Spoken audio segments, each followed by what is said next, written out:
So do you remember springtime? It's nice, lush, green grass. It's called the spring flush. Well, just like that, it's gone. It's hot, it's summer, it's 100 degrees out here right now. So with that in mind, let me share with you the 7 top things that I keep in mind throughout the hot summer lawn season to make sure that my grass stays looking like this and not drying out and even dying. Whew. Might as well share with you tip number 1, which is don't mow during the heat of the day. It's currently 4:27. I'm going against my own rule right now, but it's what I have to do. If you have to do it, like because of a work schedule or family time, whatever, do it. But for your own sake and for the grass, don't mow during the heat of the day if you can handle it. What this does is it puts a whole bunch of stress and pressure on the lawn because it's getting chopped off, it's stressful, and then it's already super hot on the top and in the soil. Number 2, because of that heat, you're gonna wanna water. You think that's gonna help? It's not. Stick to your watering of 2 to 3 times a week, deep and infrequent. If you just continue to water the lawn once every single morning, you're gonna get lawn disease, you're gonna get fungus because the water's not gonna have time to dry up and evaporate. Number 3, also related to watering, make sure you water early in the morning. Don't do it during the middle of the day, it's gonna evaporate. Don't do it at night because then the water's just gonna sit and you're gonna get fungus or lawn disease. I have my sprinklers that start at 3:30 a.m. They go around 6 zones, get done around 5:30 a.m. or 6 o'clock in the morning. And then the lawn has the time to kind of soak up and take up that water and then dry out to safely not get disease or lawn fungus through the day. Number 4, this one depends on your goals this summer, but I would definitely recommend mowing on a higher setting. The higher you mow or the taller your grass, the better it's going to be able to survive the heat throughout the summer. It's not going to dry out. It'll be able to hold a little bit of moisture down there, but also not be so swamped to get lawn disease or fungus. Also, a general rule of thumb is the longer the grass, the deeper the roots. That is what you need to survive this summer. But don't get me wrong, I know the pressure of keeping it short. This is still going to be at 1 inch all summer long. I don't care what I need to do. I'm not moving this one up, but it's going to be a struggle.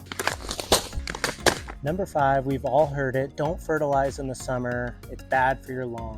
Well, I'll tell you what, I've never followed that rule, but I do make sure I fertilize smart. And here's the perfect example of how I am fertilizing smart this year. I'm going with this Scotch Turf Builder Healthy Plus Lawn Food. It's a 2-in-1 fungicide and fertilizer. It helps with disease defense, grows those roots nice and strong. It also has a little bit of a greening effect on the lawn. How is this smart, you might ask? Well, I'm just going to put more of the lower end of the rate to make sure that it doesn't burn anything because it is hot out here. And the biggest thing is making sure this gets watered in ASAP. If it does not, it will ruin your lawn. Now, if you don't have access to a watering system or anything like that, just make sure you fertilize when you know there's some rain coming, or maybe when the temps go down a little bit, maybe not 100 degrees, maybe do it when it's like 85 or so. Next, number 6, keep an eye out for lawn disease and fungus throughout the lawn. You can see something right here.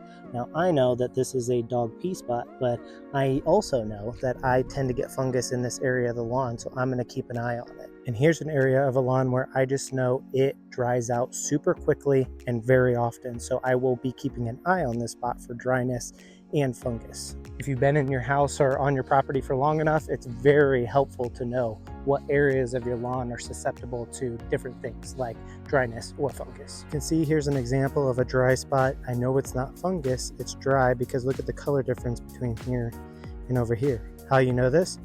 You look up directly at the sun and you see kind of this shaded darker spot. That is indication of this area being dry. How else can I tell? It's really light. There's not a whole lot of grass coverage right here, which means the sun is beating directly on it. Fungus is hard. It looks very similar to just dry spots on the lawn, so do a little bit of research to figure out if you see something.